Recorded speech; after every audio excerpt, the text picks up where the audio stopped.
Okay, there you go. Pluto, what's up? How's it going? I'm going good.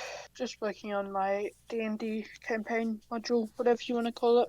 Right now, on Okay. their way to the temple, they find a bunch of posters everywhere, and it's like war propaganda kinda for the BBEG. Okay. Um, should I give them the option to like talk to people there, like see what they think, or should I just like say you pick one up, keep it, and keep walking? I would recommend. So in general, um, it's sort of counterintuitive. Players don't actually want to do anything. Yeah, Players want to react to yeah. things. So if you have flyers, I think, or whatever propaganda, I would create a character, an NPC, that's shoving them in their face, and even more than that, challenging them to basically agree with the propaganda. Like, here, take one of these. By the way, don't you agree? And then boom, boom, boom, boom, boom, whatever the things are. Because Yeah. now they either have to like, and then maybe have somebody watching them, right? So now it's like, what do you mean? What do I think about? It's like, wow, you seem like a smart person.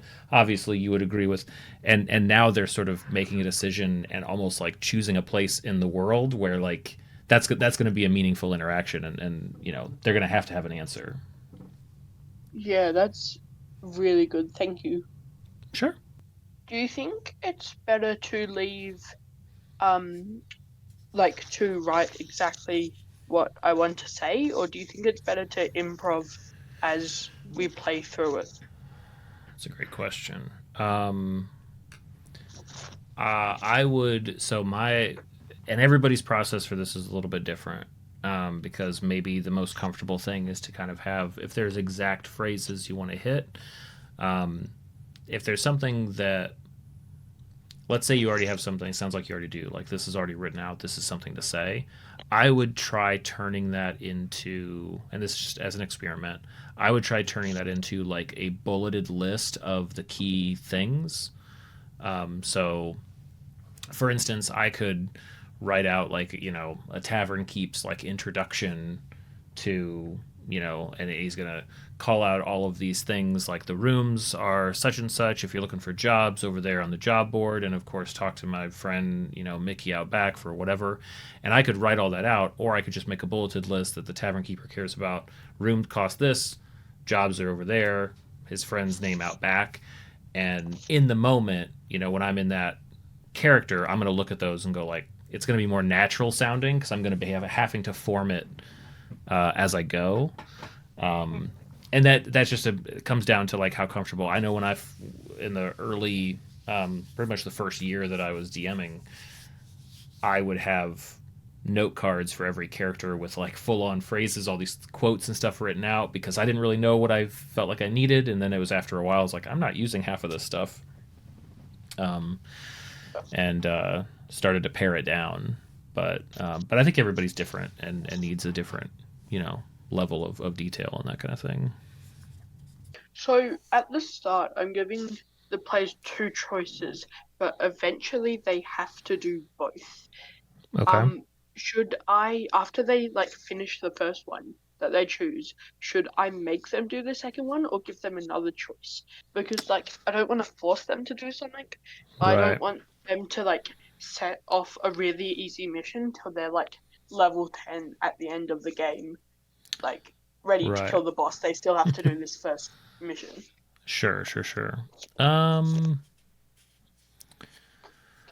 Well, you definitely. I think the answer is going to be whatever will allow them to make a meaningful choice. And I say meaningful because if it's like go down that hallway or that hallway, and either way you're gonna find it. It's like, okay, well that's not a very meaningful choice. So the challenge is there a meaningful choice to be had? Because obviously, I mean, you can always sort of force a situation, but it kind of sounds like you're feeling like, okay, that might not be satisfying. How do we Mm, make it satisfying? That's the challenge. yeah. I mean, if you want to talk through any of the detail of the situation, or maybe we can just talk about it in the abstract, however you want to. Yeah, so they've just spoken to the Oracle, and the Oracle's because their end goal is to collect all these shards of a crown that Zeus destroyed, which can like help them kill the final boss, and they can like yeah. So Mm-hmm. the BBEG is also trying to collect all the shards of the crown because it Okay, can like destroy all the gods, and gotcha. he wants to be like really powerful. Yep. Um, and so there's two shards that they know about right now. One at the labyrinth with the Minotaur, and one at a sanctuary for Artemis. And Okay. eventually, they're going to have to collect both of the shards, but right now they can only do one at a time. So, Sure. like, yeah,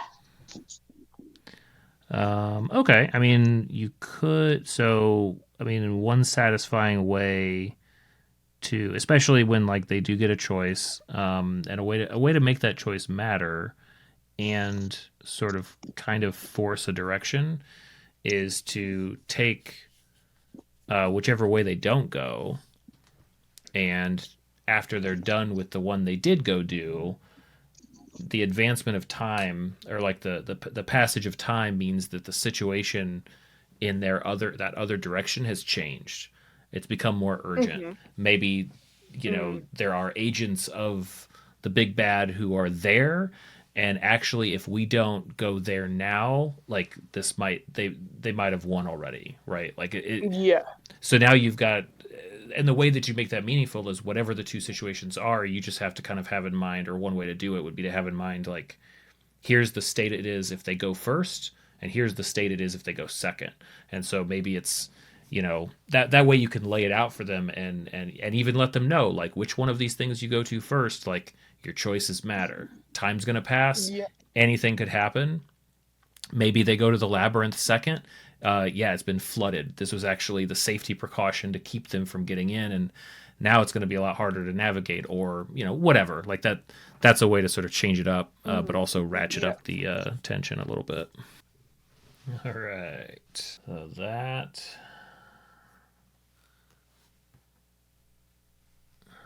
that's where it's going to need to dry. Um, there might be some more. There probably will be some more touch-ups that I do, at least to some dry brushing and things like that. But basically, where I have it now, can't really handle it much at all until this wash dries. Thanks for calling in. Good chatting with you. You too. Hope it was helpful for your stuff. Call in anytime. I'll Yeah, it was very helpful. hear a Thank you. bunch. Sure, sure. Yeah, I mean, right now, Matisse, I don't remember if you were. I didn't chat about this much, but I think this, as funny as it is for it being sort of stairs, and sort of, it's really kind of taken on an idea in my mind of like vertical encounters, and I think I can make a pretty kick butt how to make these modular stairs like long form video. Um, uh, Definitely can make at least a couple of shorts about these various topics, and I think having stat block monster stair based like encounters, as like a PDF that's mentioned by all of that, this feels like this is the type of thing that I need to be doing, or need to be experimenting with. And it's kind of a funny place to start, but I need to start somewhere, and why not this? A lot of ideas, a lot of thoughts. Yeah, so we'll see. Something to tinker with. Appreciate it. Thanks for hanging out.